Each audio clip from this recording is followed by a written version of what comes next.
Okay.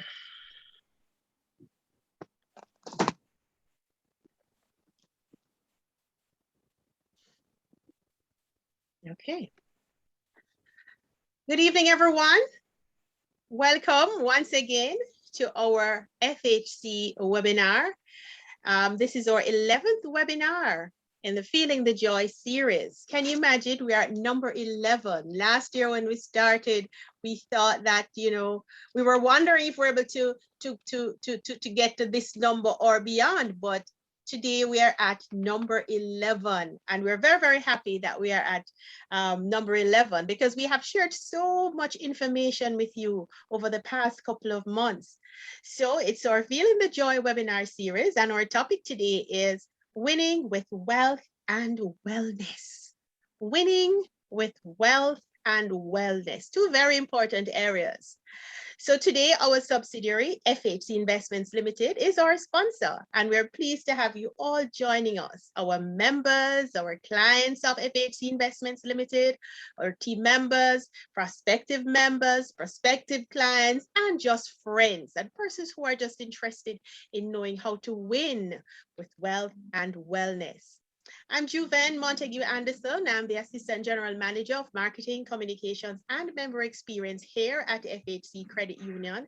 And we're delighted to have you spending time with us this evening. You know, as is customary of all of our webinars, we start with prayer.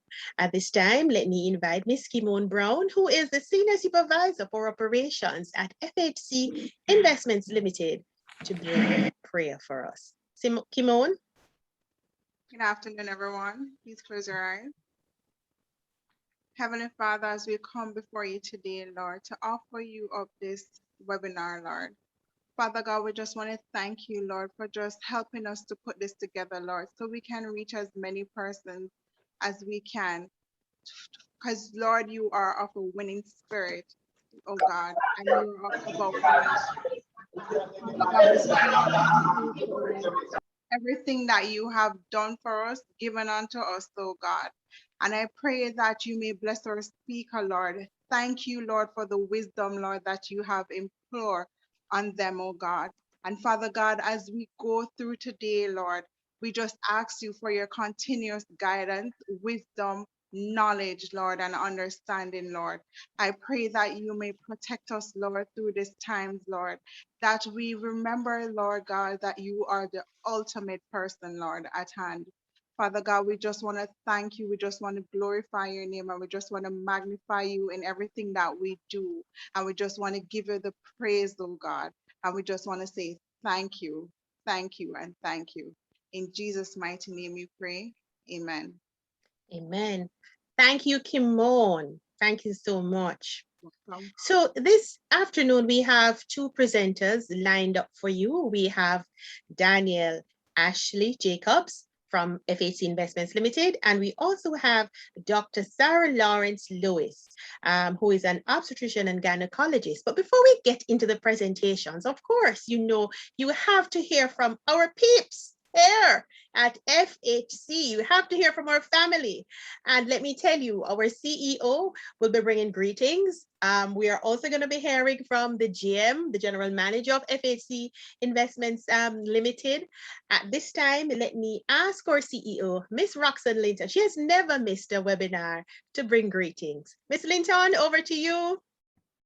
Thank you, Juven, and a warm and pleasant evening to everyone who is on our call today, our 11th webinar, you know, talk about just consistency and continuity. I'm so happy to see everybody who is here. Welcome to this, our 11th webinar. It's important for us at FHC to practice and to live our core values. And one of our core values is around how we care and you know, just look out for the best interest of our members. And so these webinars provide such a unique opportunity for us to demonstrate that care. As you know, they would have been birthed out of COVID and our inability to, be there with you, whether out at an event or having an engagement here at our office. And so we had to find a way virtually to still maintain that connection, which is so important for us at FHC.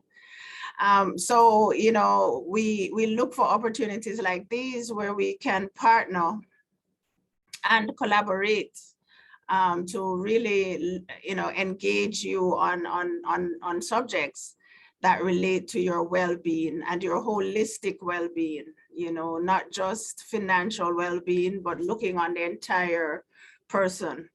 And so that's what today is about. So you'll have an exciting time, when we get together today to hear about finances and finances from the angle of investments, but also looking at opportunities for how you can improve your overall wellness, your holistic wellness, physical wellness, and your financial wellness. So that's great.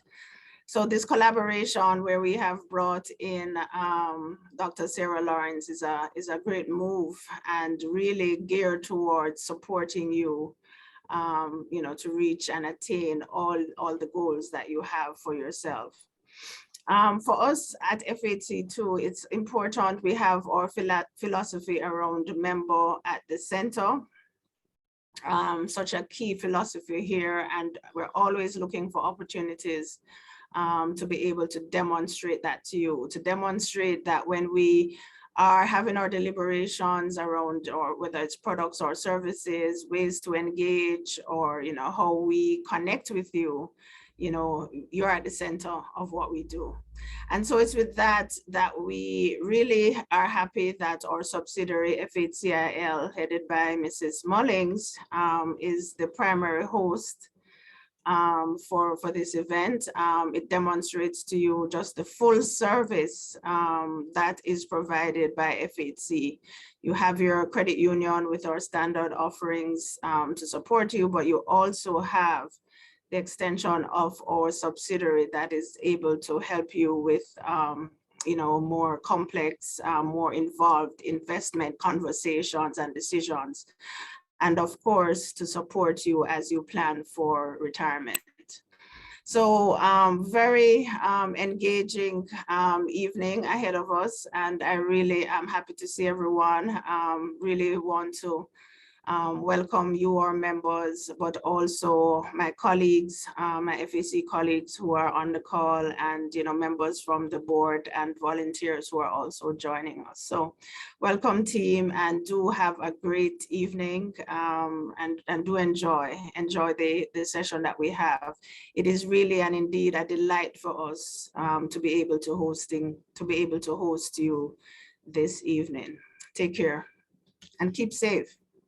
Thank you, Ms. Linton. Thank you so much. At this time, Mrs. Carleen Mullings will also bring remarks. Mrs. Mullings is the General Manager of FHC Investments Limited, and of course, we have to hear from her as well.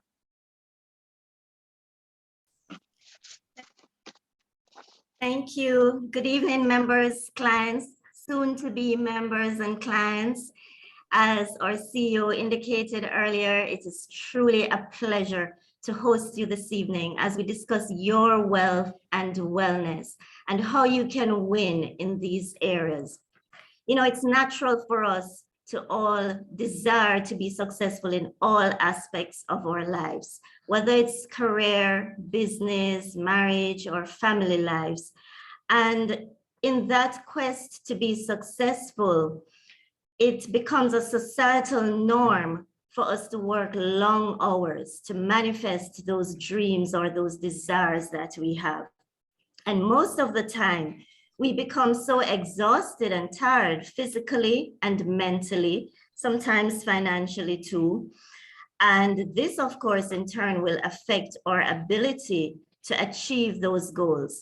So as our CEO said, here at FHC, we recognize that it is important to pause and give yourselves generous and affectionate attention. And this webinar is one such way of sharing with you in that regard.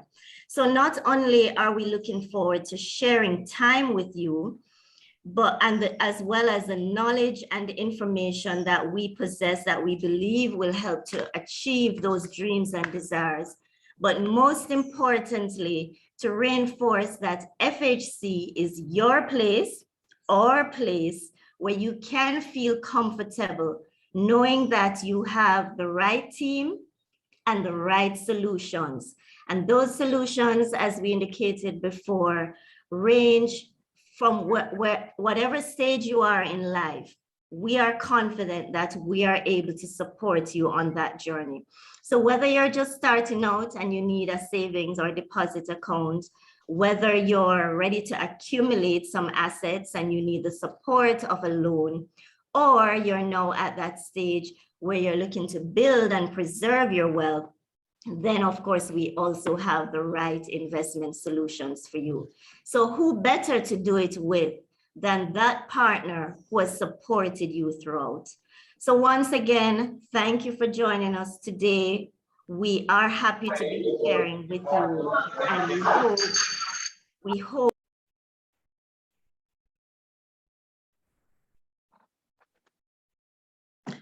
Okay, thank you, Mrs. Mullings. Thank you, Ms. Linton. So before we get into the meat of the matter, of course, we have our housekeeping matters. So let me just share them with you. Please ensure that your phones are on silent. Please ensure also that you mute your microphones. Feel free to use the chat if you want to comment or if you want to ask a question, feel free to use the chat. After the first presenter, we will pause and take 2 or 3 quick questions, and then we'll take the others at the end of the second presenter. For your questions, you may, as I said before, you may put them in the chat, or when we get to that point, you may also use the raised hand feature. Please ensure that you have your pen and your paper because it's all about winning. Winning this evening with wealth and wellness. And I'm sure that the presentations are going to be very powerful. We have some winning information that you will want to scribble down, to write down, to reference later. So please ensure that you have your pen and your paper. At this time, I will tell you a little bit about our first presenter. And our first presenter is Daniel Ashley Jacobs. Now, Daniel is a senior investment and pension advisor at FHC Investments Limited. She has over 5 years of experience within the industry under her belt. As a young professional, she offers guidance to her clients, helping them navigate markets, intimidating for most, and innovation when brainstorming financial solutions best suited for each individual. She's known to be very reliable and efficient in conducting her client's business, making her the ideal financial partner. Passion paired with her excellent customer service skills have been the driving factors in her commitment to the cause of assisting individuals achieve their financial goals. Daniel, are you ready for this audience this evening? Yes, I'm ready, and I hope they're ready for me. They are, so over to you, Daniel. Okay, so let me just share this screen. Good afternoon, everyone. I hope you have all had a good day and you're ready to hear about the ultimate guide to living out your purpose. First, though, let me just tell you a little bit about us. So FHC is a wholly owned subsidiary of the First Heritage Credit Union. While First Heritage was incorporated in 2009, we began the operations in 2011 and have 2 branches located in Kingston and Montego Bay. We remain accessible through all the credit union branches and maintain an online presence accessible through Facebook and Instagram. We actually have an account that you can follow us at FHC Investments. Our website is now under construction, but we look forward to launch with bigger and better things. We are a licensed security dealer, which means we operate within the guidelines that our regulator, FSC, that's Financial Services Commission of Jamaica, give us, and we are allowed to offer investment advisory services, securities trading, including equity and bond trading, which you'll hear more about, as well as portfolio management. We are a licensed investment manager and administrator, which allows us to offer pension fund management and administration to our members. Hold on a second, guys, bear with me, please. Okay, here we are. So you may be wondering, you know who FHC is now, but what are we really here to tell you? Why should you invest, right? How is it useful to you? Well, hear me out a bit. So the pandemic has been the better or worse for some of us part of our lives for the last 2 years, the main event, if you will. For a lot of us, it puts a lot of things into perspective as people are passing away before we might consider to be their time, or persons are actually passing away before they get to truly live. So for me, what it means is that we really need to tap into our purpose and live life with as much meaning as possible for the time that we do have. Usually once we start going down this line of thinking, our next thing is, what do we want to do? What is our purpose, right? You start to list the things that you want to achieve, right? And you draft a plan. Then when it comes time for us to execute, what happens? We find all the excuses in the world to avoid living our lives to the fullest. Our most common excuses are usually linked to lack of capital and lack of time. So we tend to fall on things like, we have to work this job so we can pay our bills at the end of the month, make it to the next month, or the fact that we can't take this type of risk, it's just too much and we have too much depending on us. And our best yet, when we start making some more money, then we can think about investments.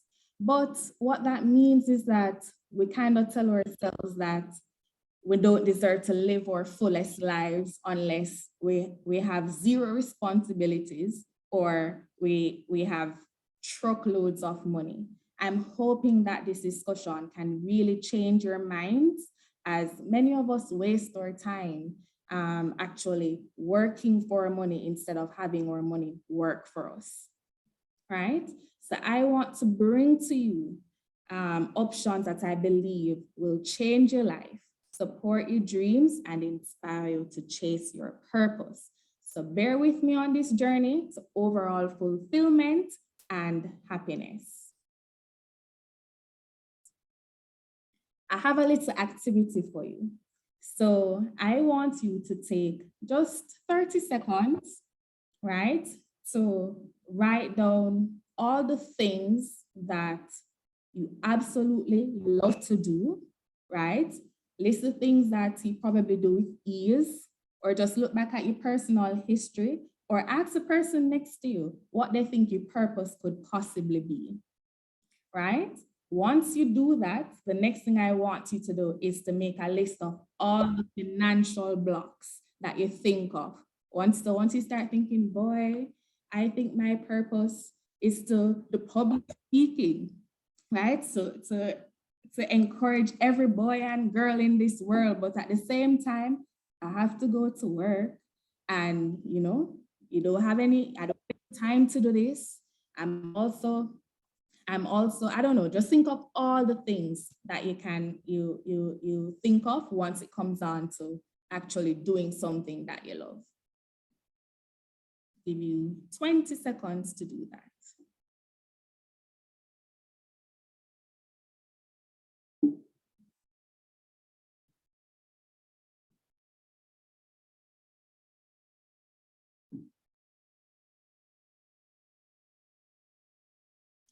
Guys, really put some thought into this, you know, it's going to make a difference, trust me.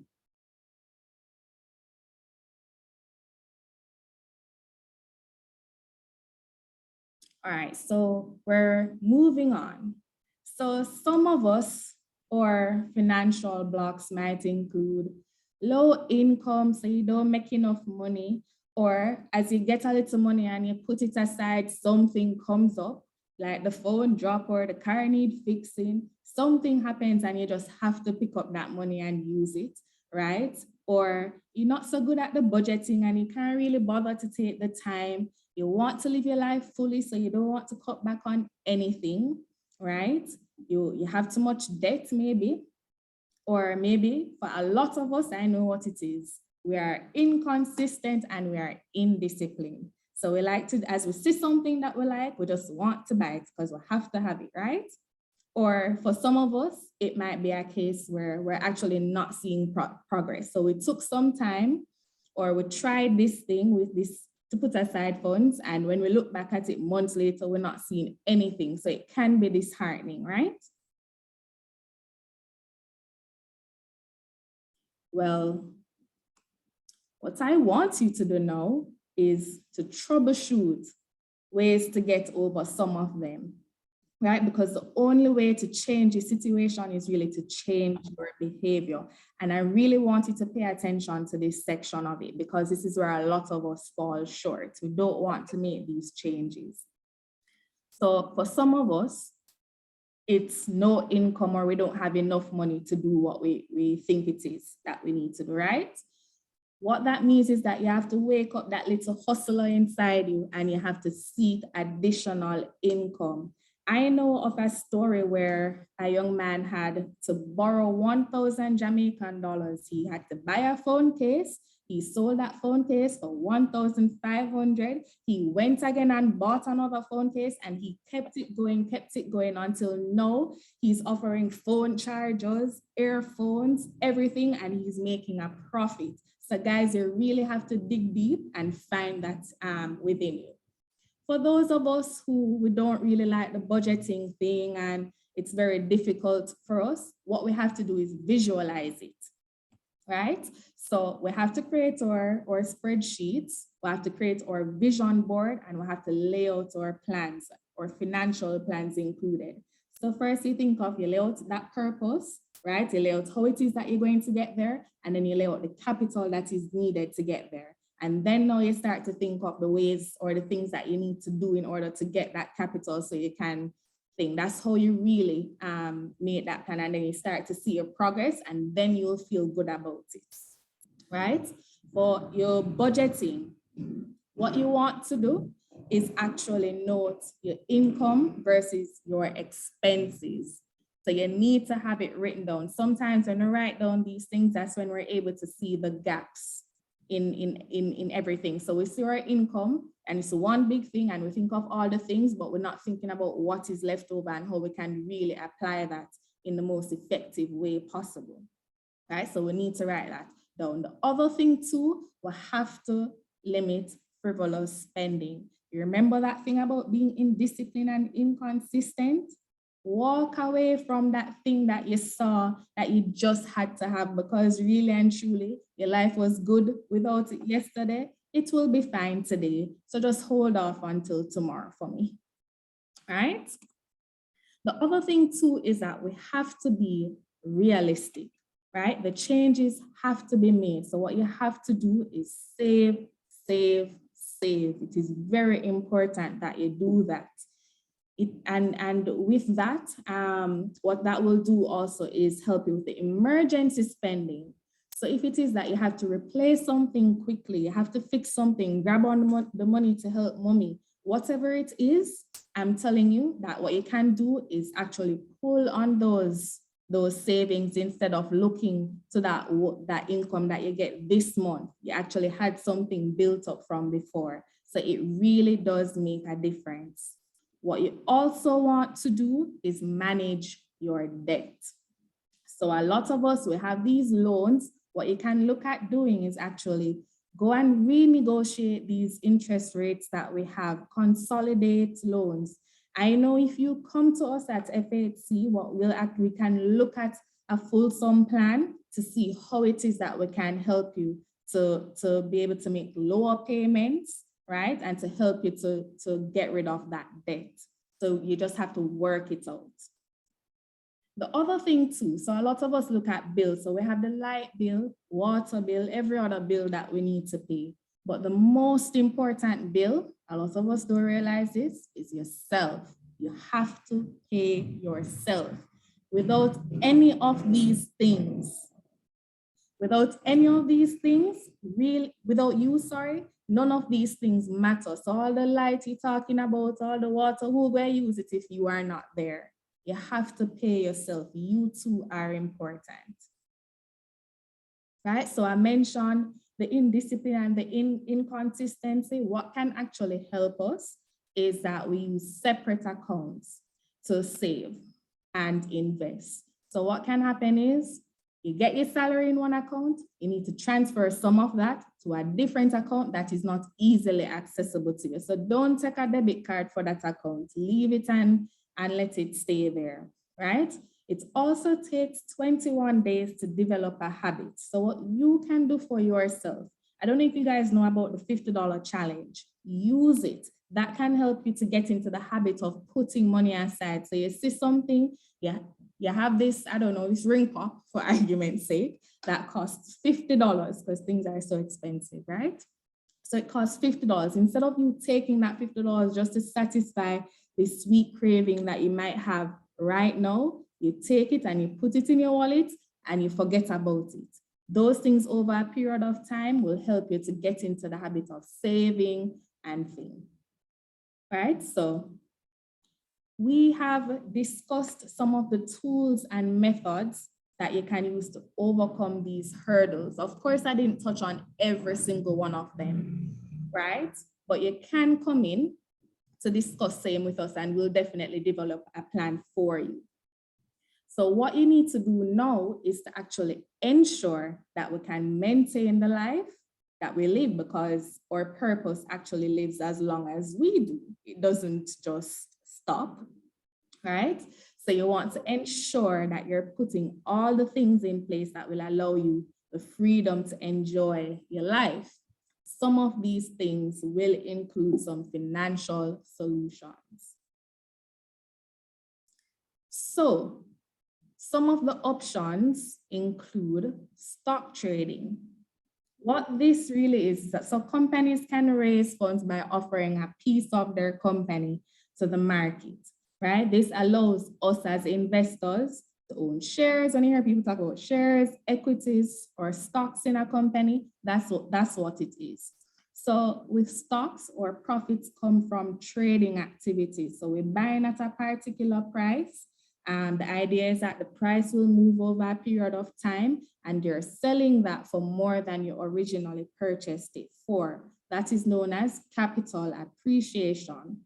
The other way to make our profits from stock trading is dividends. So when the company does well and they decide, the directors come together and they say, boy, the investors deserve a little piece of the pie. So what they'll do is take some of that profit and split it up based on the amount of shares and make payments accordingly, right? Stocks usually require initial smaller amounts, my apologies. And that minimum for FHC is 10,000 Jamaican dollars. So guys, you can do this. Even if it takes a few months to gather up that 10,000, just remember the plan of consistency, right? And the plan of being disciplined, and you will get there. Another option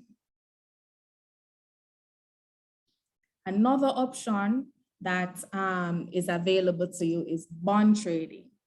So a bond is really an agreement between the market, that's us, the investors, right? And a company or government.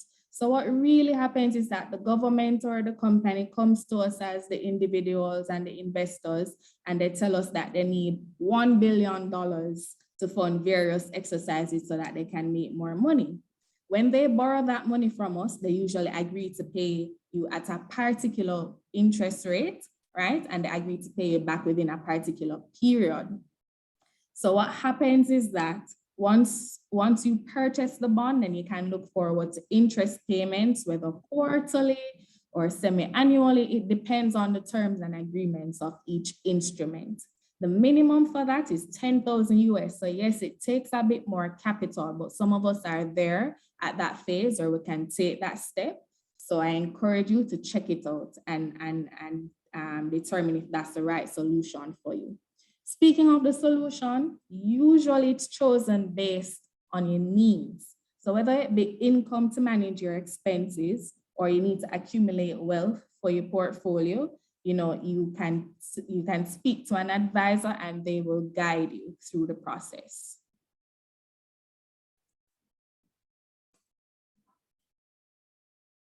I want to talk about this financial solution. I think it's most important, right? Because not a lot of us pay enough attention to this solution, and that is the pension. What tends to happen is that those of us who are young think that we have time, right? And those of us who are older think it's too late or unimportant because, boy, I've been doing well without a pension all this time. I don't need this thing, right? But what we need to remember is that retirement is inevitable. We must get to the point where we cannot work anymore. And as such, we need to stop thinking about it like that. We need to stop thinking about pension as an option. It really is a necessity in our lives, right? And what will happen if you don't have a pension is you create a financial block later down the road that you can't really do much about. So the earlier, the better it is for you. Because imagine you're retired, we're talking about purpose, right? You living out your purpose. Imagine you're retired, right? And you're smack in the middle of your purpose and the money runs out.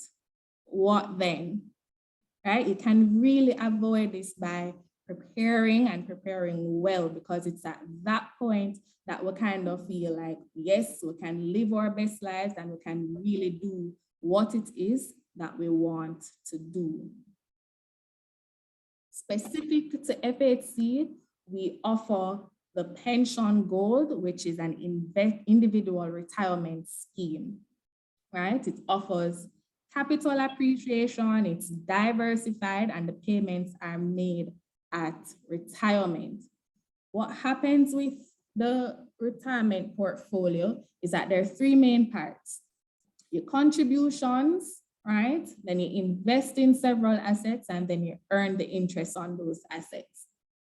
So specific to the contributions, what happens is that it's a minimum of 2,000 Jamaican dollars to start. It is, when you're contributing, the idea is that you're contributing 5% to 20% of your annual income. How you contribute those funds is dependent on how much it is that you earn or how you earn. So maybe you're paid fortnightly, monthly, however it is, you can declare that and the payments are made according to that. The other thing too is that you can actually get contributions from your employer. So if it is that you're an individual not involved in a company pension fund, what can happen is you can engage your employer to ask them what they can do for you. And please note that this is also you seeking additional income. Remember that we talked about that, right? As a way that you can seek additional income. It's very important to ask your employer. They may actually be open to contributing some for you to a pension plan, right? The other way that your contributions can come in is by way of a transfer. So you worked somewhere before and you didn't carry that pension plan with you, it's just there. What you would need to do is to review that portfolio, right? And you need to ensure that it's performing at optimum. If it is not, then you have the option to transfer it to a different pension plan, which will give you what it is that you are looking for. So once all of those contributions are in now, the next thing that we do is invested in several assets. So what really happens is that you are purchasing units within the fund at a particular price, and much like stocks, the idea is that whatever is earned from the investments will allow the price to increase, and then at retirement, when it's time for your payout, you're really selling the units for more than you already you originally purchased them for. That's really how it works, right? So following that, what happens is that when you purchase those units, you start to generate interest over time. So using a conservative rate of 8%, I'll actually walk through and show you based on your age, how much it is that well, it's a prediction. So of course it's not set in stone because things can happen, but it will give you an idea of what it is that you can look forward to in the years to come.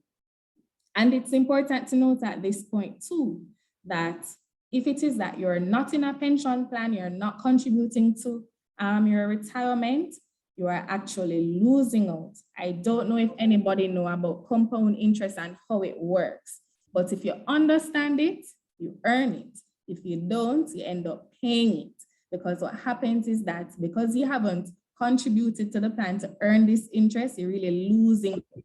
So you're using that money and you're buying other things and you're doing other things, you're losing out on interest that you could have earned. So it's really important, I'm gonna stress this throughout, that you get started as soon as possible if you're not in one. So what this slide shows pretty much, so at age 20, you have 45 years to retirement. If it is that you're contributing $5,000, and remember we're using that conservative rate of 8%, what you can look forward to for the period, right? So your contribution at retirement is about 23.2 million. But if you notice, as you move to age 30, you're looking with that same amount and same rate, you're really looking at 10.3 million. So you see that significant jump. So it's very, again, important to start as soon as possible, because as the age gets higher, it becomes harder for you to really make something that makes sense then. So you really want to get into it as soon as possible. Now, specifically for FHC investments or pension gold, we have the 5-year plan. So from 2015 to 2019, you can see the performance of our portfolio and how it has increased over the years, right? So what you're actually looking at is a net average yield of 16% for the 5 years, for 2015 to 2019. What that means is that that's what you would have earned had you been in the fund from that point till 2019. That's what you'd have earned on whatever it is that you'd have contributed, and had you retired in 2019, you'd have been able to collect on that, right? I just want to bring our attention to 2020. So the market, and by extension, the industry, suffered losses as a result of the panic induced by the introduction of the pandemic, right? So what happened was that when we concluded 2020 and we included that data, the yield for the last 5 years, so this is now from 2016 to 2020, ended up falling 10.55%. But again, this is an industry-wide thing. We're seeing where the markets are slowly but surely picking up, so we will definitely recover. I just want to speak about some of the benefits of the pension gold. There is the retirement benefits. Pretty much what this is when it's compared to a life insurance company, what happens is that you are able to receive up to 25% of total savings in lump sum at retirement, right? The remaining value is paid out periodically until age 80, at which point the balance will be then transferred to the life insurance company. What happens if it is that you have decided to stay within the fund up until age 80, is that you're able to continue to earn interest until the payments are made, right? And then there's also a strong death benefit. What happens with the life insurance companies is that there's usually a weak or no death benefit. Speaking of the death benefit, what that really is that if it is that you pass away before all the funds are done, what will happen is that Pension Goal makes that provision that you're able to allow that balance to go to beneficiaries, right? So your loved ones don't have where they're going to get money to do this and that for you. They're actually prepared because they can use that balance and do whatever it is that they need to do. And if you did it well, they'll have leftover. So the other thing too is that there's a disability benefit. So if it is that, much like the death benefit, if it is that you become disabled before time or even afterwards and you're unable to earn any income, what will happen is that you'll be able to gain access to the portfolio, to the balance that is there in your portfolio, right, before the time. So you'll start getting those payments at an earlier date. Of course, you'd have to come in with the necessary documentation to prove all of those things. Then you have the tax benefit, which personally, it's my favorite, because when I hear tax benefit, I'm thinking, well, I don't have to pay tax on this. So all this money that I make is mine, right? So there is tax relief on the contributions up to 20%, of course, because remember I told you, so your contributions is within a range of 5% to 20%. So what happens is that you can contribute those funds and there will be a tax deductible. So you won't be contributing any, you won't be paying any tax on what it is that is coming out of your salary to go into your pension fund. There's also tax relief on the interest earned. So what that means is that anything that is generated during the period that it's in the pension fund, not taxed at all, it's all the funds, it all stays in the fund. There are no payments as it relates to that. And finally, when it's time for you to receive your funds, tax relief yet again. So when you go, because you're at that retirement age, you can actually apply for the exemption, and there you'll be collecting your funds. So everything comes from top from when you were working, everything comes straight back to you. That's why it's the favorite. Tax all around, it's gone. So along with these benefits, you have the performance benefit, which of course we are competitive with others. And you can see this in the way that our reporting is done. So when we look at our performance over the years, what we usually report is the net yield to you, which means that that is what you will get. So it already takes out fees and expenses that the fund has incurred, right? So that is yours. Many other companies speak of a gross yield. So they try to get you with 20%, 25%, but then they don't put into it the fees that have to be paid. And so you end up seeing a lower figure in reality. So you have to check those details. There is service as well. So FHC is investment, specifically is a boutique investment house. So we tend to be more one-on-one. So our advisors are easily accessible, right? In addition to that, we have we're also the administrators of the portfolio. So you can call us directly with any queries and they'll be answered. In fact, it allows us to be closer to the plan, which means that we can answer your questions within a shorter time period. Who doesn't love that? I don't know, right? So those are the benefits of the FHC retirement scheme known as pension, known as the pension goal. Now, it's simple. The requirements are very, very simple.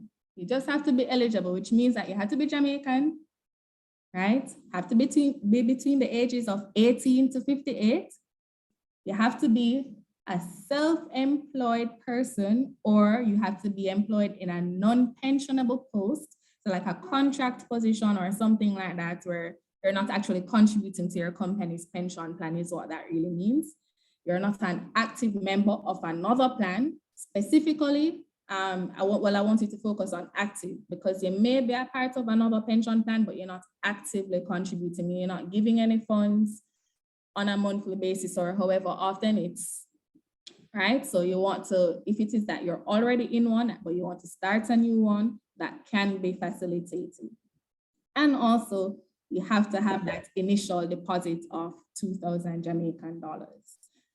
Along with those things, you'll need your national ID, TRN, proof of address, proof of age, which is usually birth certificate or your passport, and 2 references, right? Those persons usually fall within the usual category of doctor, lawyer, JP, minister of religion, those categories.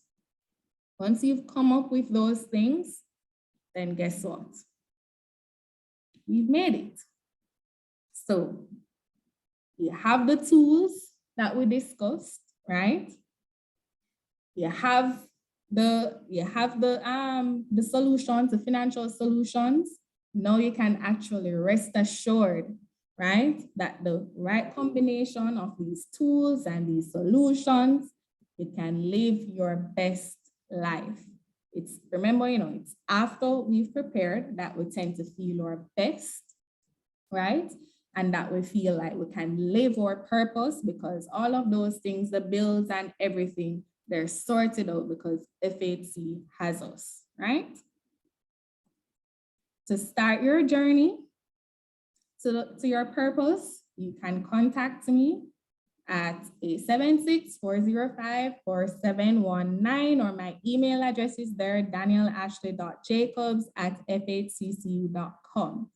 I will actually allow this time, if you have any questions that you want to ask, please go ahead.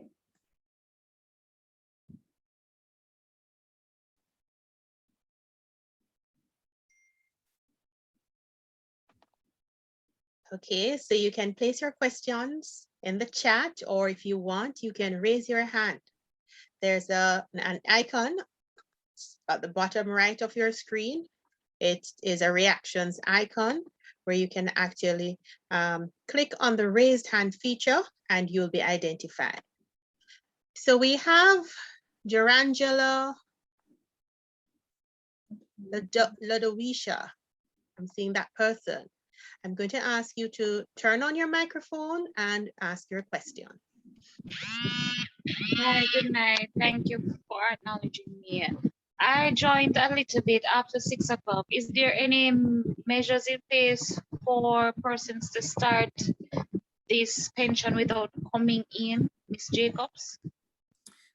Okay, so there are, what we can do is send the documents to you by email. You can print them and have them completed. They will need to be notarized, but more specifically, our advisors are available to come to you. So you just have to let us know where you are and we will make the arrangements and pick them up, and we'll meet with you at that point as well. Okay, thanks. It also extends to opening an account with FHC. Yes, we can actually have that arranged for you once we have your details. Awesome, thank you. You're welcome.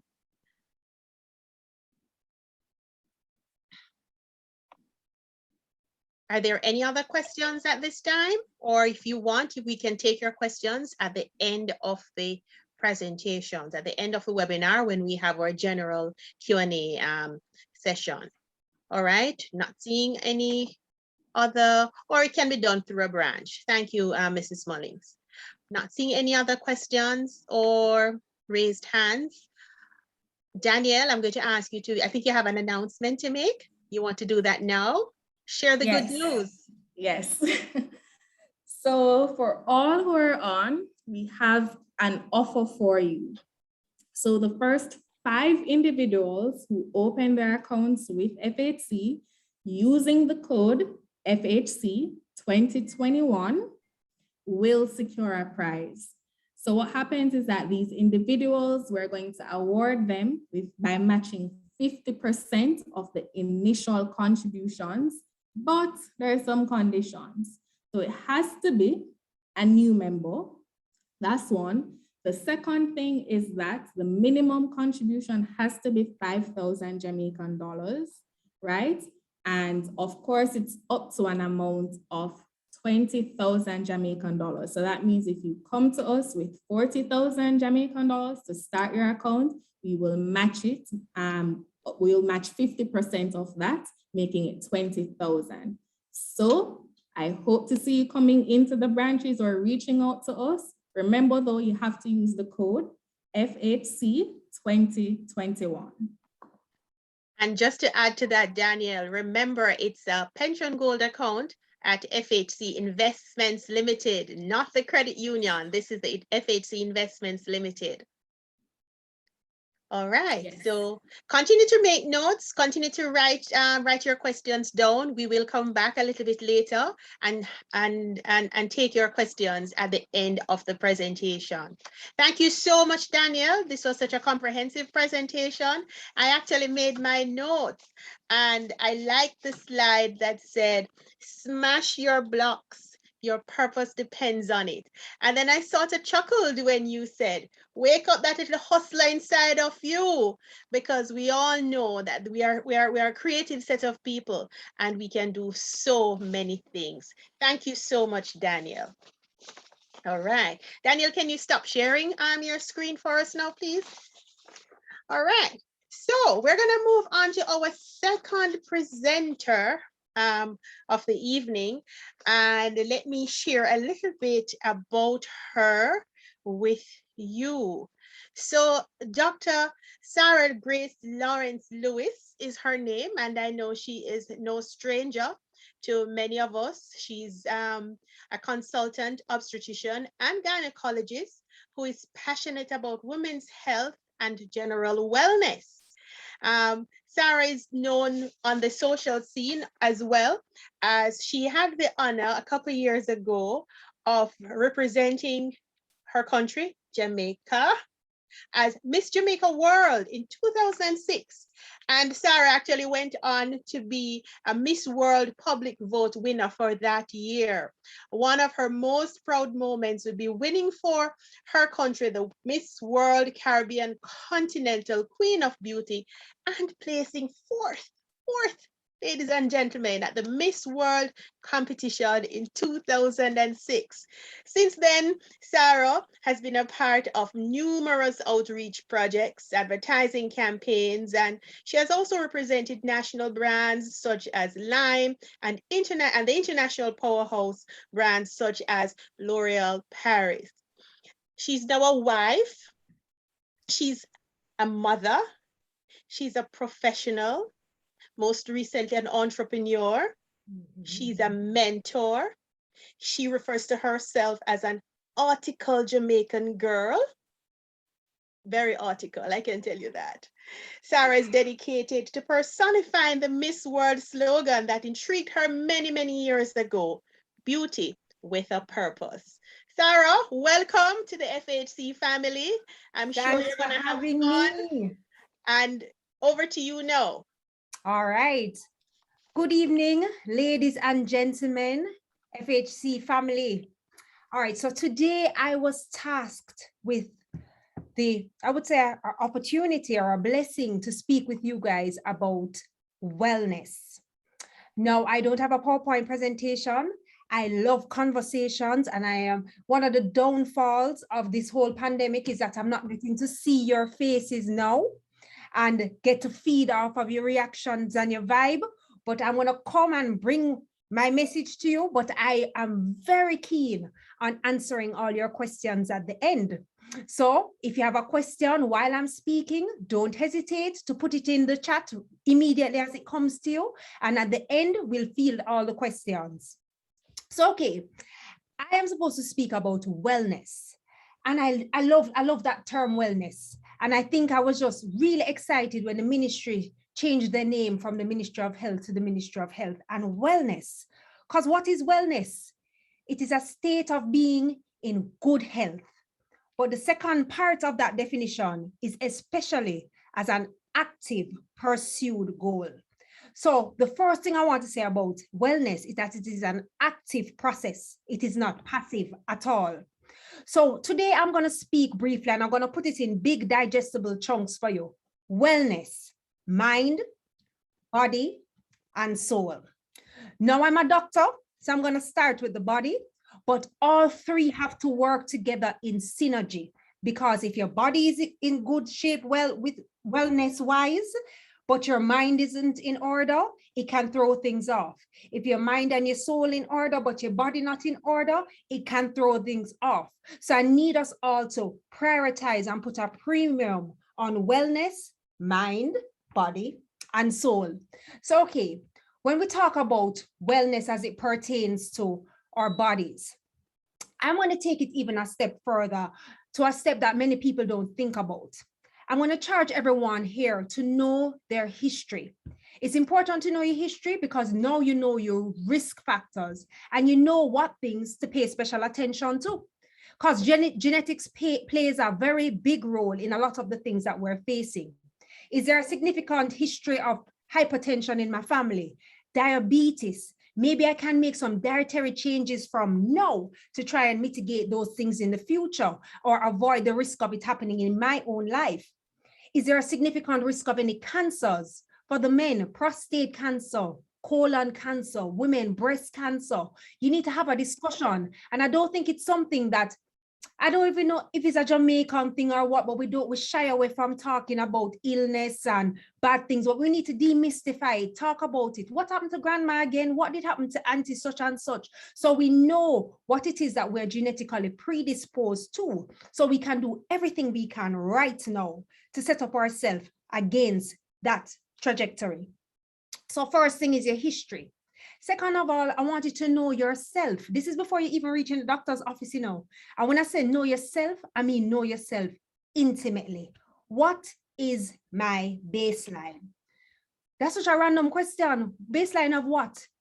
Every single thing. What level of exertion makes me tired? What is it now that it has? So when you know your baseline, you know when subtle changes happen, you can jump on it quickly. So say, for instance, I say, what baseline makes me tired? If I have to go to work and take a flight of stairs, and I usually run up it, but today I'm walking and I'm feeling a little winded. Okay, that's something that you need to think about.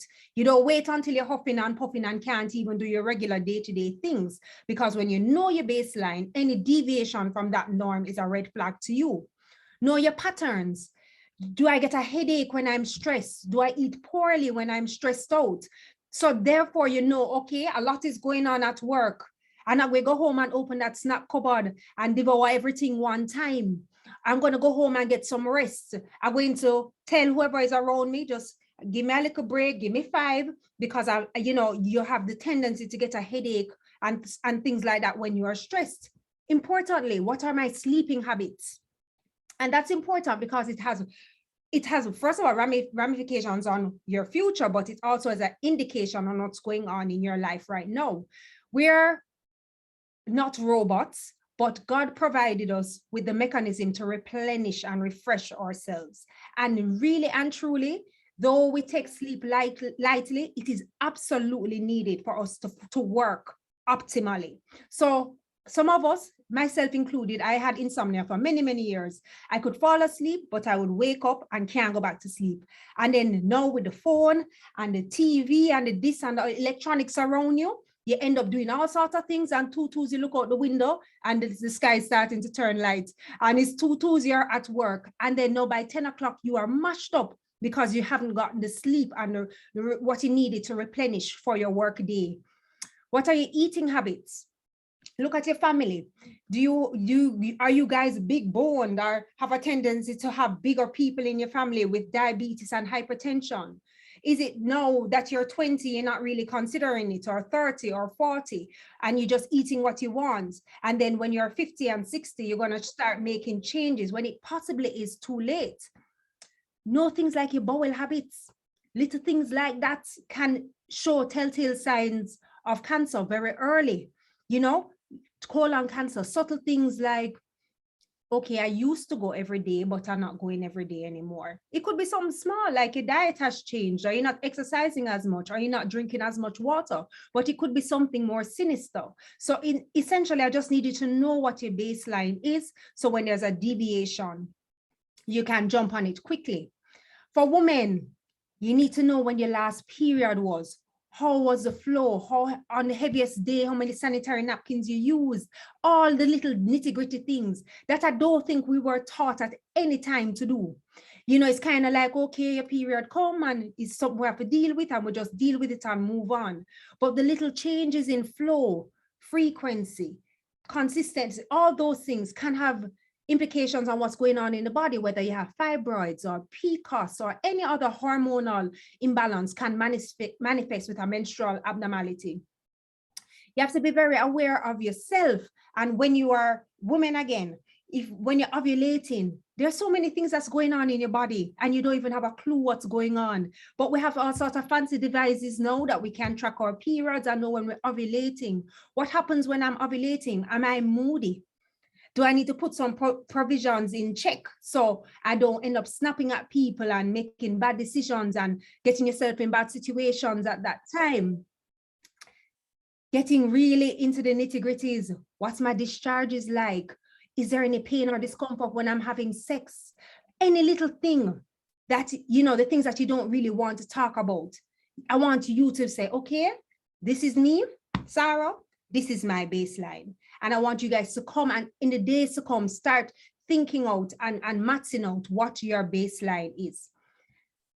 Now, as we're all professionals here, we all have a lot on our table. We have our children, we have our families, we have our businesses, but oftentimes women, and very, very often men, we don't go to the doctor unless something is wrong. And right now, I really want you to put the investment into your wellness, into your body, by putting into your sphere a well woman or a well man, a well person visit. Now, I try and encourage people to do this. Once a year, try schedule it around your birthdays. Do something for yourself. This is an investment in you. The well woman visit would have in it the routine tests. The doctor will ask you some of these very same questions just to find out, okay, you have a significant history of breast cancer in your family. Your mother had breast cancer at 40, you're now 30. Come, let's start doing a mammogram now. Little things like that. They'll ask the appropriate questions to make sure they're reaching you where you are. So there no two well woman or well man visit is going to be the same. However, a part of it routinely is probably doing a profile, like an executive profile for the men or the women. In the men, they do things that look for chemicals that could be indicative of prostate cancer. A lot of men culturally don't want to undertake or do what the physical test that's required to check for your prostate because it's a little uncomfortable or socially not acceptable. But there are blood tests that can be done. And if they're screened regularly, you can pick up on these things very early. Doing your pap smears, doing your things like that. That is a part of the well person visit. So that is what I would encourage, going in with a wellness strategy for the body. Now I time myself, because I can talk and talk and talk. Let's go straight to the mind. Now the mind to me is one of those things that I can't put my finger on it. I guess nobody can because it's intangible, but it is so important. I spoke about it second, but it's of no mean of second tier importance, because if your mind is not the best, your physical health could be rendered non-functional. So right now, the tool I would want to leave you with when it concerns your wellness, when it comes to your mind, is an exercise that you can do every single morning. And it's something that I learned from Dr. Carpenter, and I just incorporate it into my life, and I like to share it with others. And it's a daily self-assessment. Now, I get up in the morning, and with all I want to get up and I envision myself with my coffee and my robe. Well, not robe because it's very hot, but you know, there, and I do my devotion and a journal. That never happens. I have a toddler who is up probably before me. My son, I have to be getting him ready for school and I have to be cooking breakfast and all sorts of things. But guess what? There's a moment when I'm in the shower and that time I am by myself. So you need to carve out when that time is and that you're by yourself, whether it is that you wake up before everyone else and you become centered. And that in that moment, I encourage you to do a self-assessment. And I want you to say, where am I on a scale of 1 to 10? And this is a real life assessment. It's nothing lofty or airy-fairy. It's kind of, because people can ebb and flow. One day you're like, okay, I don't feel too bad. I'm ready for the day. I have this meeting. I'm ready for it. I'm energized. That means you're falling somewhere between 8 to 10, right? You made that assessment. You're good to go. Just plan ahead of your day. Say your little prayers. Do whatever you need to do to get yourself centered. Move forward with the day. But if you make an assessment and you're like, okay, I am somewhere between 5 to 7. I'm not 100, but I'm not too bad. This is where I would encourage you to make some provisions, because you have to do what you need to do to protect your mental health, because you know you're not at the best that you are. Now, these provisions could be a little thing like plugging out completely. I know a lot of times I wake up in that 5 to 6 range. I don't know why. I go to bed on a high, but I wake up in this 5 to 6 range. And I decide to myself, okay, I'm not going to go on social media right now because I can't deal with the COVID and the this and the that and the bad news. And I can't deal with that because that's going to pull me down. I'm going to not bother watch the news tonight, or I'm not going to talk to this person at all today because I'm not in a space, because it could easily pull me down into the 3-4 range. So when you make that assessment, you can make the best decision for yourself going forward. So I would say 5 to 7. Say, all right, I'm not 100. What are the provisions I can make in this zone? 3 to 5, you might need to speak to somebody. And this person will be your trusted either friend or confidant, or even your mother, or somebody that your spouse, somebody to say, you know what, I'm heading out today. I don't feel so 100. Pray with me. Or let me talk to you about this. Let me bounce this idea off you, so you can get an objective opinion going in. Because sometimes you get into your head, and I don't want to take it to church too much, but there's a devil out there that is just always going to be sending you doubt about yourself, anxiety, fear. When you're already in a not optimal mind space, that is when, you are more susceptible to these negative thoughts and energies, and you want to the devil wants you to be isolated. So it's just you and him over there with the negative thoughts. But the moment you verbalize it and you put it out there, the person says, what are you talking about? And you get people to reaffirm you and speak into your life. And something like that can easily shift you from the 3-5 into at least the 5-7, where you can make provisions to make yourself okay for the rest of the day. Now, if you're below 3 and you really wake up, what could I say? 3 and below is like you wake up and you actually feel like you regret waking up, or you wake up into a dark cloud. You may need to seek some professional help. And in Jamaica, this is just a big taboo, Nobody wants to see a therapist, or nobody wants to talk to somebody about it. But I promise you, just like if you break a bone and you go to the orthopedic doctor, there are doctors who specialized in helping you in situations like this, in truly assessing where you are and giving you what you need and equipping you to move out of that space. So for the mind, I put to you an exercise to just make that assessment first thing in the morning. Don't make a day derail. Don't make other people in control of what is to happen to you in that day. You make your assessment and you make your plan for how you're going to execute in that day. Because not every day is going to be at 8 to 10. Trust me. That's just not how life is. But the point is, you need to have the tools to equip you in those 5 to 7 and 3 to 5 days. All right. Oh, I meant to say, sometimes you have to intentionally pick yourself up. For me, apart from plugging out, today is putting on this lipstick. The whole of my lipstick them dry up because of COVID. I can't wear them. I have on mask every day, but I say, yes, I have the FHC talk later. I walk with my makeup bag. And as much as I don't look, you know, I wanted to go to hairdresser and all of that. And I was so miserable. I said, man, and I just changed my thought. I said, you know what, God, thank you for the patience that came. Thank you that I could have done this. You know, you have to kind of reframe your mind in the midst of it. And then I say, you know what? I have a makeup bag. I don't have on anything red, but I have on red lipstick today. And Miss Linton have on red lipstick today. And it's little things like that can just change your whole mood and your day. So I advise you to protect your mental health. Be intentional about your discussions. Be intentional about the energy around you. Are the people around you pouring into you? Are they sapping your energy? So you need to be in touch with yourself so you know. You may not know when it's happening, you know, but then if you really sit down and think about it, you're like, well, every time around that person, I feel like this. It is such a drain. It is such a drab. You have to say, okay, for my mental health, I'm going to have to minimize these interactions, you know, or it's going to be in this setting, or I'm going to do this or that. So I want you to play a more active role in your mental wellness. I see my time going on. I'm going to move quickly to the soul.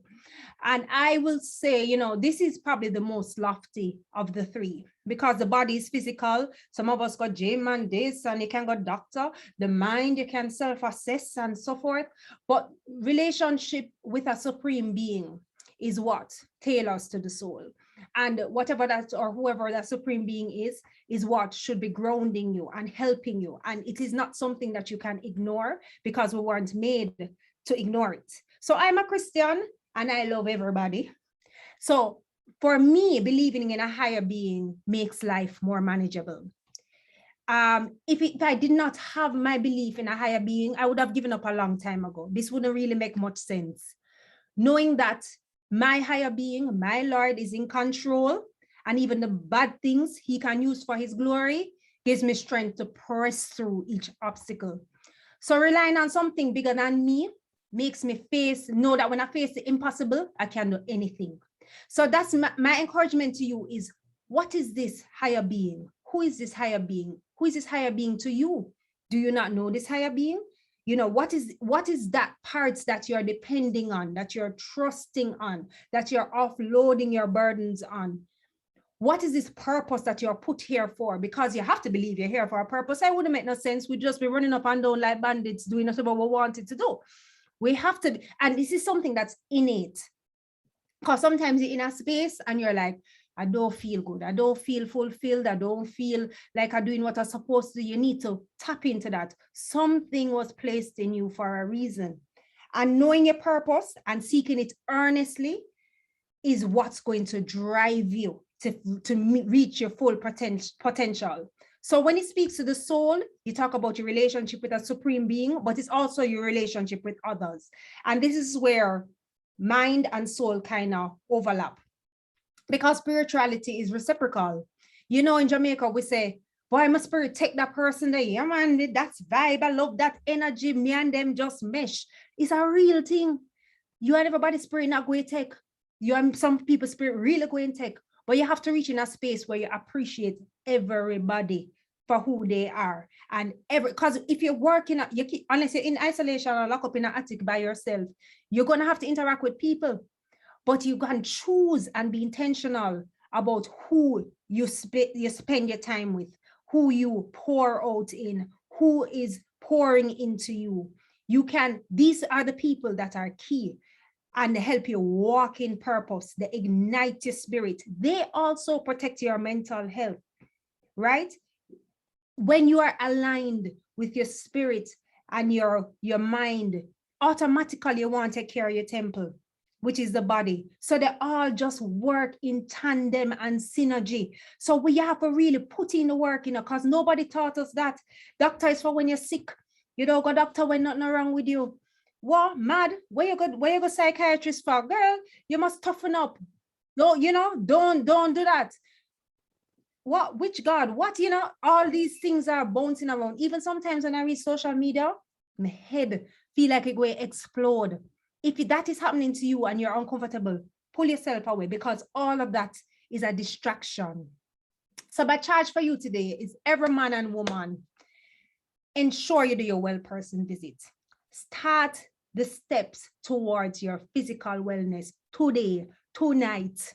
Start it, document it, make mental note, make a plan. Say, okay, birthday next month, I will have the party and the pretty this and that, but I'm going to go to the doctor too.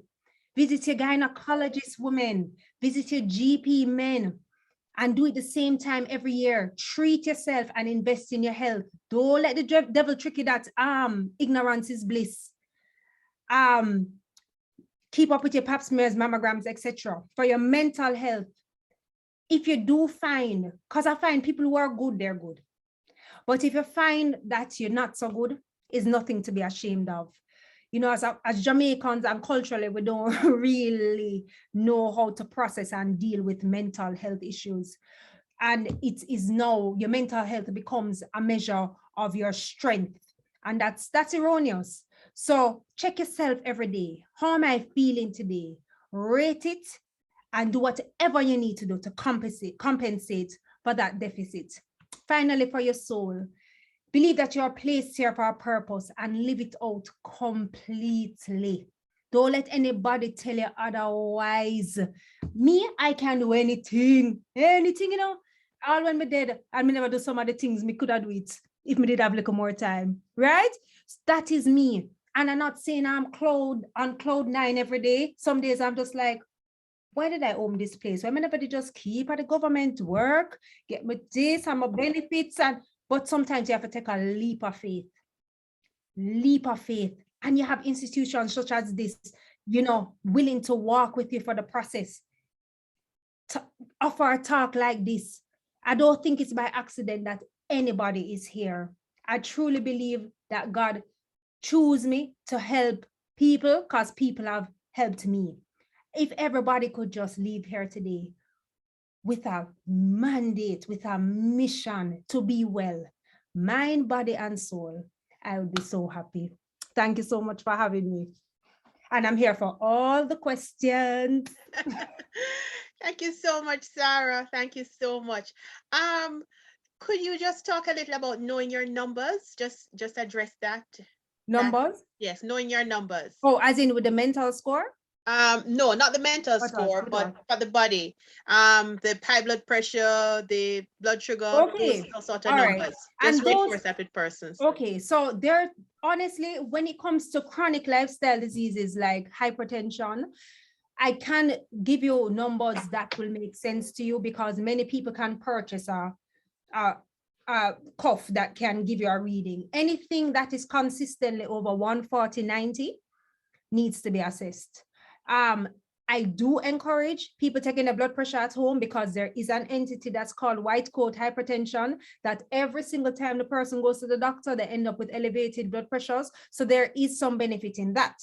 However, clinically, when someone starts to manifest symptoms that are in keeping with diabetes, it's often very late and very advanced.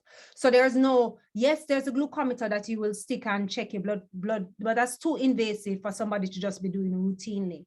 What I will say, instead of giving a number, if you do have a significant history of family history of diabetes, that you start your checks in your 30s, 40s. So if you start to lean that way, you can make little provisions to go back. But for blood pressure, you are known to be to hypertensive if you have 3 consecutive readings, at least over an hour apart, of 140/90. Okay. All right, so we open the chat.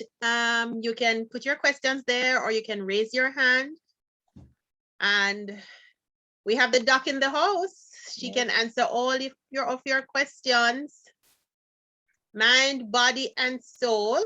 And remember, we also have Daniel, who will be coming back to answer some of your questions as well. Do we have any questions for the doctor?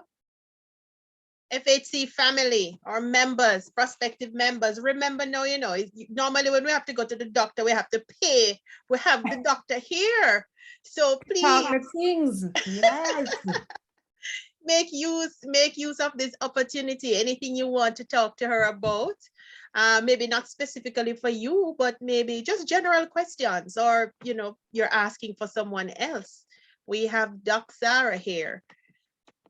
Are there any questions? All right, so Doc, we're gonna go. We have a question for Danielle while we allow persons to put together their questions. So Danielle, the first question we have here for you in the chat is from Dennis Ellis. And he's asking, can I join the pension scheme if I am a government worker who is not a part of a contributory scheme, but a member of the old parochial pension scheme, which is non-contributory?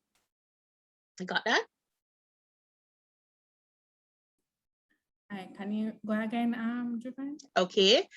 Can I join the pension scheme if I am a government worker who is not a part of a contributory scheme, but a member of the old parochial pension scheme, which is non-contributory?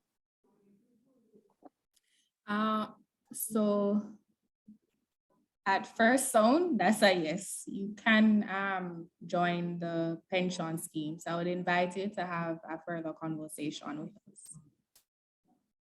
Okay. That Dennis, you got that. Can you repeat for me, please? Daniel, you sound a little bit low. Oh, I'm sorry about that. So Dennis, yes, you can join our pension scheme even with that condition. So I implore you to just reach out to us so we can discuss further. Okay, all right. So Dennis says, okay, thanks. Are there any other questions? Are there any questions for Doc? Any questions for Daniel? They're both wearing blue. I have a direct message in the chat that Go I ahead. can address. It's asks, what does it mean to be pre-diabetic, and can you control it without going to the nutritionist? So that pre-diabetes is when diabetes essentially is when you have an inability to process sugars very well. And that's it can either be from when you're younger, you have a problem with making insulin, or which is the hormone that deals with processing sugars, or you are now insensitive to insulin, right? Type 2 diabetes can have a precursor step, which is the pre-diabetic, meaning that you're not processing sugars like you should normally, but you're not in the range for diabetes just yet. And the question is, can it be controlled without going to the nutritionist? Well, a nutritionist really just gives you the treatment for pre-diabetes involves lifestyle modifications, of which nutrition is one. Going to a nutritionist, I think, is just an easier way. But if you don't want to, you can do your research. Everything is online, make modifications, stop smoking, start exercising, make choices that are lower in cholesterol, lower in sugars. The thing is that with diabetes, a lot of people think it's sugar, like sugar that went into the juice, but it is actually carbohydrates. So many other carbs that you may not be considering may have the same effect as sugars, and that's where the nutritionist comes in to guide you in that regard. Okay, thank you for that. Do we have, are there any other questions? Let me see if I'm missing any. 2 others. Go ahead. Yes. One asks if mental health is a huge stigma in JA. What would you recommend for someone who is willing to seek help? I would tell them that there are many, many, many avenues for that help. And I'm not going to be foolish and let you put yourself in harm's way by sharing this with persons that are not responsible with that information. If you do think you need professional help, I know a lot of organizations have an avenue for that, whether it's through HR or your church or whatever it is, or you can just look in the directory and look for a psychiatrist or a psychologist.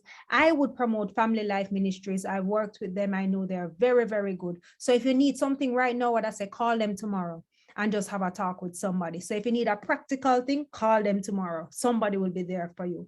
But I want you to step out. Don't put yourself more vulnerable. You're in a vulnerable place. You can put yourself in an even more vulnerable place by telling the wrong person. So make a move. You're willing to seek help, jump on it. You'll never regret it. Okay. Are there any other There is questions? a question for someone who says they have a mental problem, they don't have a mental problem, but you see them acting out. That is a very important one. And you know, I liked psychiatry, but I didn't do it because it tore my heart out, right? And a lot of it is because you can't just go into the mind and fix it. You have to have some insight in what's going on, acknowledge there's a problem, and then seek medical attention. And that's the problem, because as this person said, you are observing them and you're seeing something is off.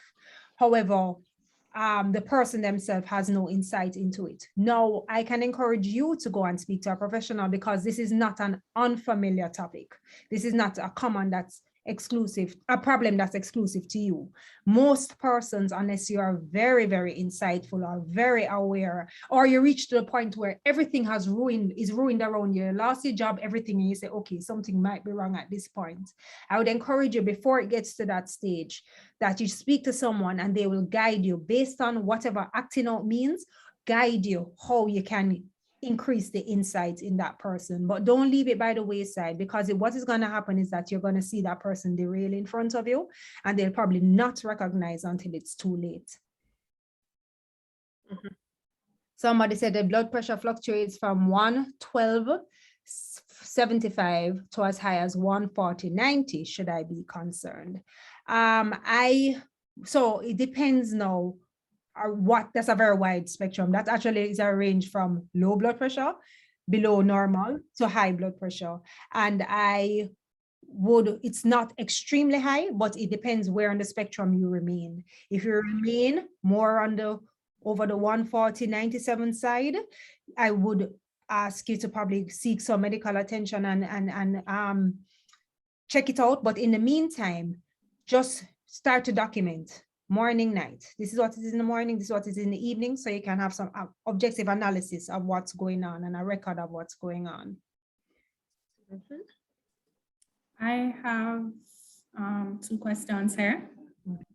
Okay, so someone is asking, if you're starting the pension at 50 years old, what would be the recommended contribution?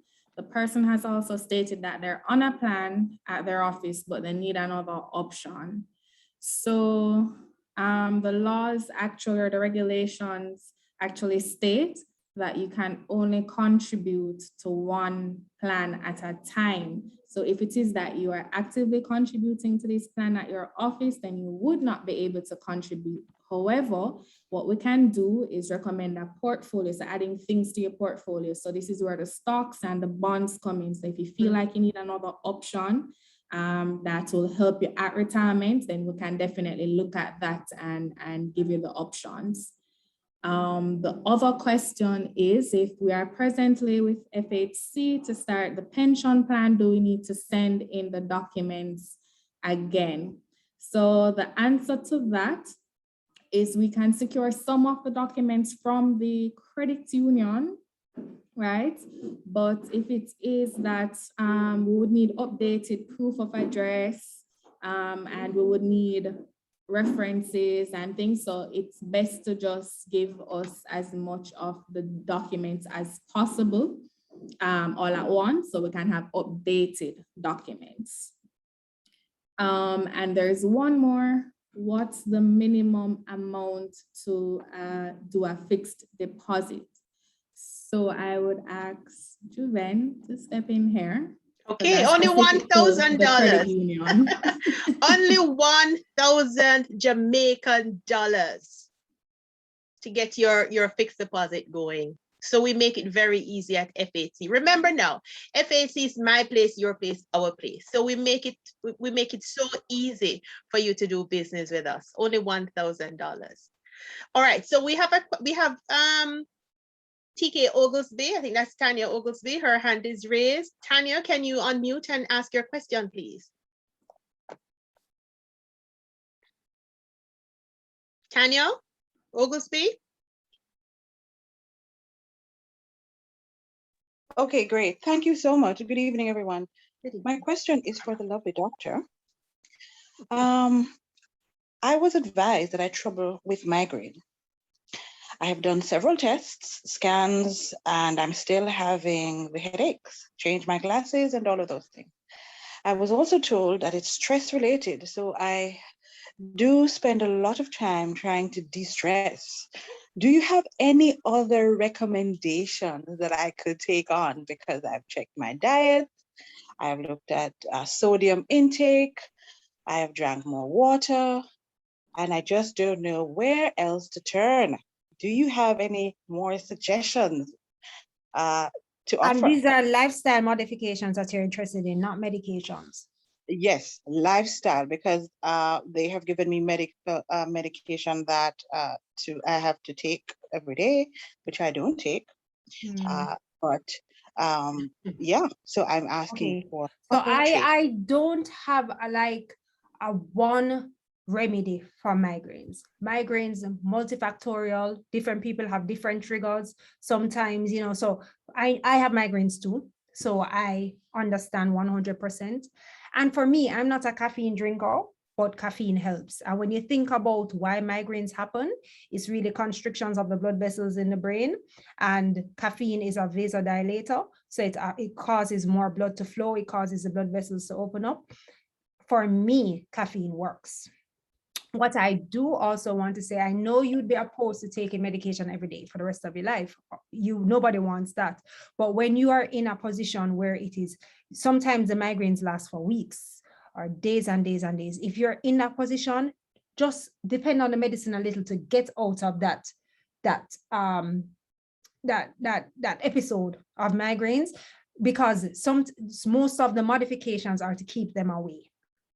So if I catch it early, because I have visual disturbances, I can drink a little coffee and go sleep and rest and then hopefully wake up without it. But if you are in the middle of it, it's your third day, it's debilitating, you're having the visual disturbances, you may have nausea, all of that, the medication may be good just in that period to get you out of it.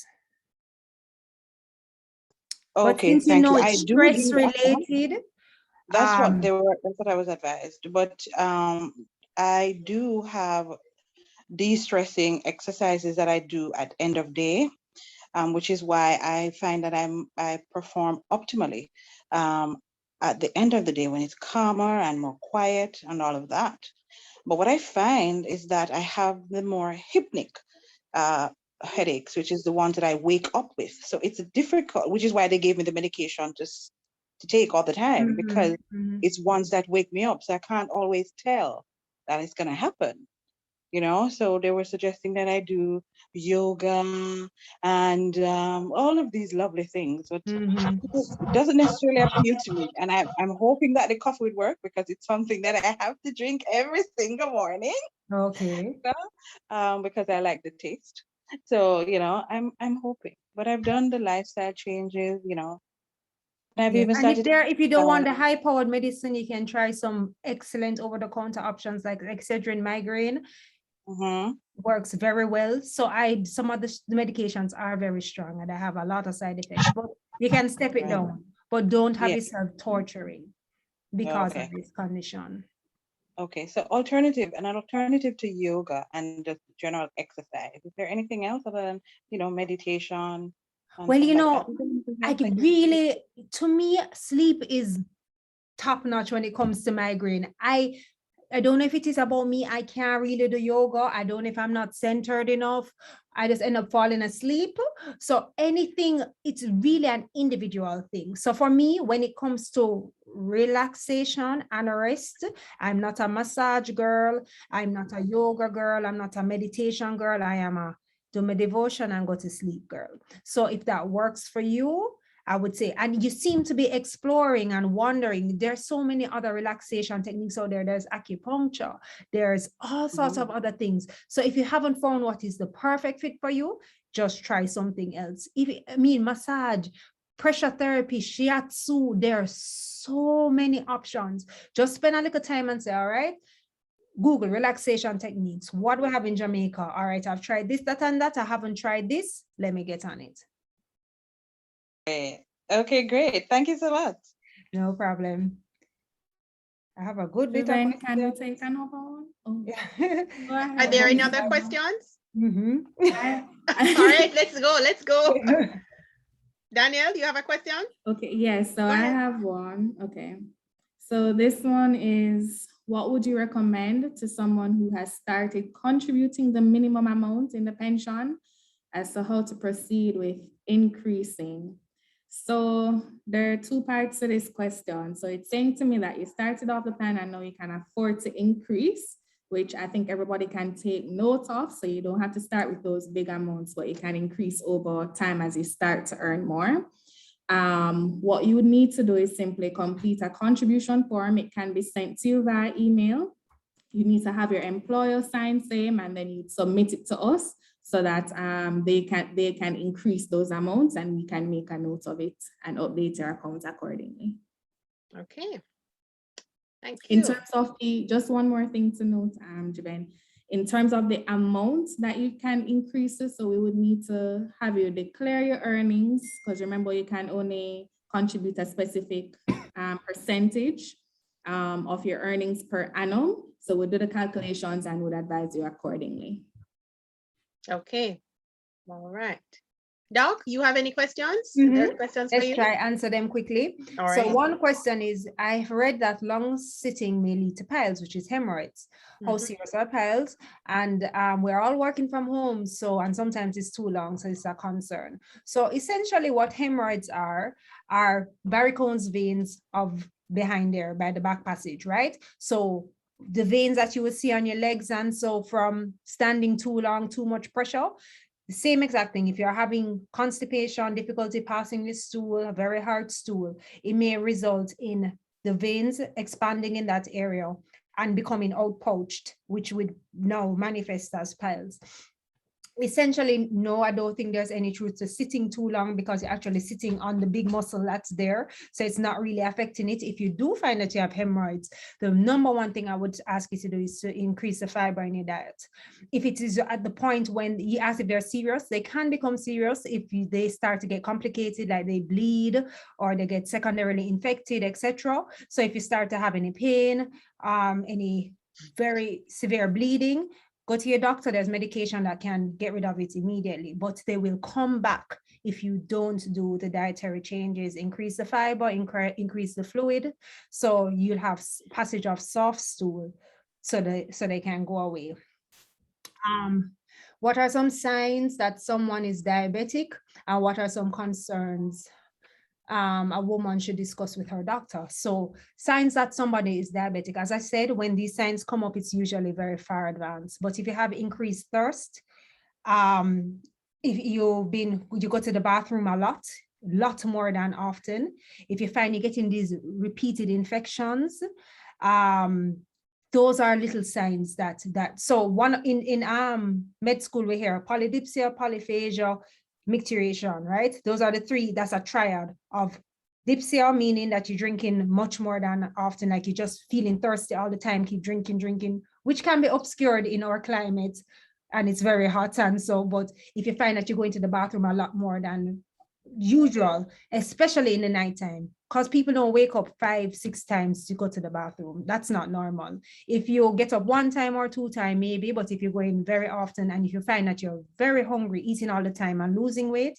that can be a sign, especially if you have the family history in the background. So some of the concerns you should discuss with your doctor. The list long from here to the end. For every woman, I would say, talk about getting a pap smear. There's no woman that should have cervical cancer, because we know the natural history of it. We know when it happens, what it looked like way before it gets to cancer. And if you keep your pap smears and you keep up with them, you won't end up with cervical cancer. Highly unlikely, right? Things like that. Every discussion then after that becomes individualized. If you have a significant family history of breast cancer, start the discussion. Doc, when do I start my mammograms? How do I do the breast self-exam? How can I do, certain things? So it becomes tailored to what your experience is. But essentially, if you don't really know what to say, you know what, Doc, I'm here for a well-woman check. I want you to ask me all the questions. I want you to screen me fully so I can make sure I leave here with a clear conscience of good health. There's a question, as males, we don't really take mental health seriously based on our free-spirited nature. What would you suggest to a young man who is currently having issues expressing themselves where mental health is concerned? And he said, sorry if it sounds broad. It may be free-spirited nature, it may be the lack of health-seeking behavior, it may be lack of insight, it may be it's not something social or culturally accepted. When we were in primary school and prep school, we didn't really learn how to recognize our feelings, and when you feel this way, express it this way. So I mean, I see a lot of it happening now with my son, and so I was like, I went to the same exact prep school you went to, and they never teach me that. But I realized the change. So I find a lot of us in this generation, we manage things of the mind and emotions in very unhealthy ways. What I would say, if you do feel something wrong and you have an apprehension, try and pinpoint, what is it? Do I feel more comfortable talking to a female or a male? Do I want to talk to somebody older or younger? Do I want a Christian or a non-Christian? Because if you can essentially build the person that you would be relatable to you, or you feel comfortable speaking with, then you probably be more forthcoming and get more help out of that interaction. So the first step, even if it is that you're not just going to walk into anybody's office, say, okay, all right, I'm willing to talk, but I don't want to talk to no woman because I'm not understand how this thing go. I want to talk to a man and I want to do this. So try to get that. And then you can even go to your GP and say, all right, you know, any doctors you can refer me to have this discussion, and you can take it from there.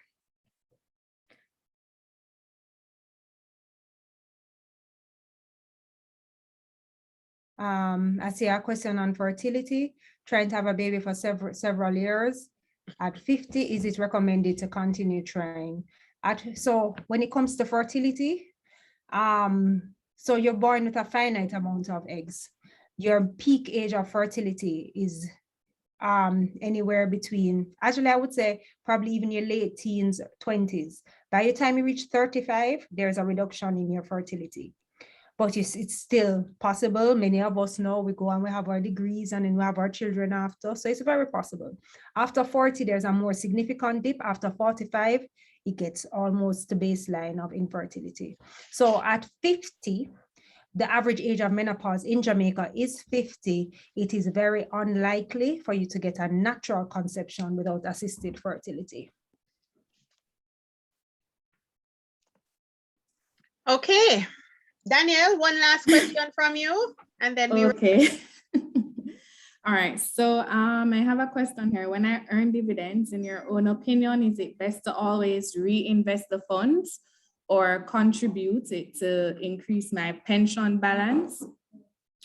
And the answer to that is that the truth of the matter is, for the average earner, dividends tend to be smaller in size. So what I would recommend is that you put it into an account, a savings account, allow it to build up over a period of time. Once it becomes a substantial amount, you can then take those funds and invest it in any of the portfolios, meaning you can reinvest it into an equity portfolio, or you can use it to increase your pension balance. All right, so there you have it. What an awesome evening it has been. So much information from the ladies in blue. Ladies, thank you so much. We could have, I know it's, you know, curfew is up on us, but we could have gone on and on and on. And I know the questions would have kept coming. But let me say thank you so much to our two presenters, Dr. Lawrence Lewis and to Ms. Jacobs, for just the preparation that went into their presentations. I mean, it's a wealth of information. At the beginning, I asked you to make sure you have your pen and paper so you can take your notes, because we knew that you would have gotten some good information. So ladies, on behalf of the FHC family, we want to say thank you so much for sharing with us tonight, for spending time, for answering all the questions. And I'm sure you can reach out to Doc later on if there are other questions, or you can pay her a visit at her place of business, or as well as you can come to FHC Investments Limited and get the wealth of information you need so that you can continue to win with wealth and continue to win with wellness as well. So thank you so much, ladies. We're going to wrap up now, but we're going to be placing our short questionnaire in the chat, and we're going to ask you just to spend 2 minutes and complete it for us. Each month we use this questionnaire to decide what our topics will be for the upcoming webinars. As we listen to you, we look at what you want to hear us present on, and we try as best as possible to get those topics or those information out to you via this channel. So let me see if the link, just go to the chat. There's supposed to be a link there. You can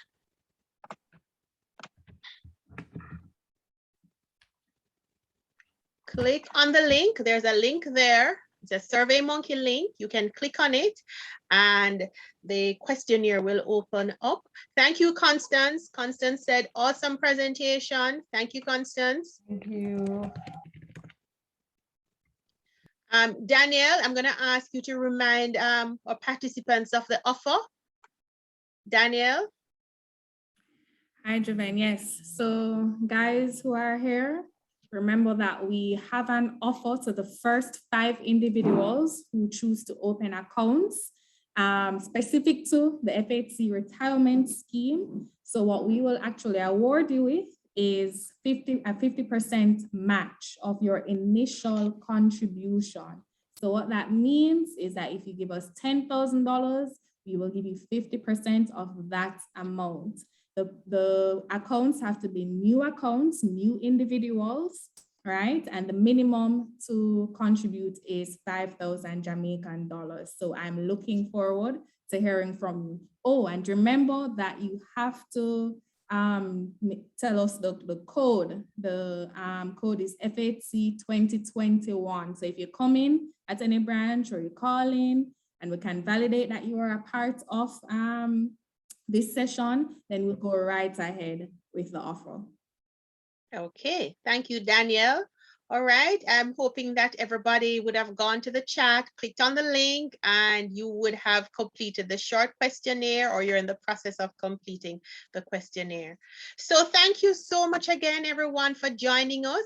We had a very good evening. Thanks again to our presenters. Thanks to everyone. If you're a regular, we have our regular webinar family. So for the next webinar, I'm going to ask you to bring a friend or two, share our information so that, you know, our webinars, we can cater to more persons. But we do appreciate so many persons joining us tonight and actually staying. It means that, you know, the presentations were very engaging. Good information was shared tonight. Thank you again, Dr. Sarah. Thank you, Danielle, Ashley, and thank you all for joining us, whether you are a member, you're a prospective member, whether you're a client or you're a prospective client, or you just buck up into the flyer and you say, what a nice flyer, beautiful ladies, let me hear what they have to say. Thank you so much. We appreciate you. If you are not yet a part of the FHC family, we have 11 locations island-wide. You can call us to get the process going. It's 876-929-5142. We're on Instagram, we're on Facebook, and our website is www.fhccu.com. Remember, FHC is my place, it's your place, it's our place.